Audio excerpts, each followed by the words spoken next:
MacBook Air with M1 chip is the best MacBook ever. Because of this one secret thing. I call that the hole of the gap. You don't have that on MacBook Pro, 13-inch, 14-inch, 16-inch, doesn't care. Even MacBook Air with M2 chip doesn't have this thing. It's a unique feature for MacBook Air with M1 chip. If you want to open this one, you use your finger as a tool, and the power, the force that you apply to open that lid, the direction of it, you just up. But with MacBook Pro, it's kind of forward.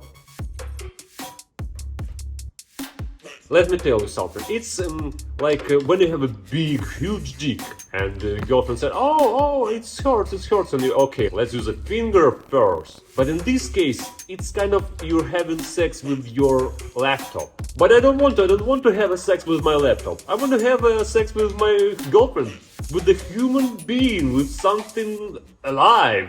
But no matter how hard you try, and you have to fuck this thing with your finger. It doesn't open without this sex game. Another thing, like Air is it's thinner, it's lighter.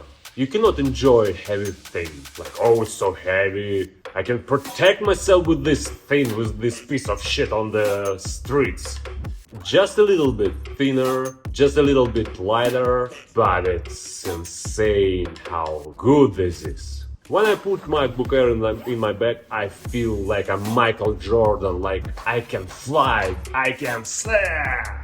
But with two ones, God, it's a CrossFit kind of strongman. I feel the force of gravity. Planet Earth attracts me. But I have to say that MacBook Pro is better in cases while you're rendering in After Effects or you're using some AI tools like Topaz and you're upscaling and your processor is going mad for an hour and it's getting hot, like damn hot. You need the fan to remove that hot air from your laptop. Guys, subscribe to this channel, we are going to run some tests. And I have one subscriber already. Just bro, you're the legend. Let's tear YouTube apart.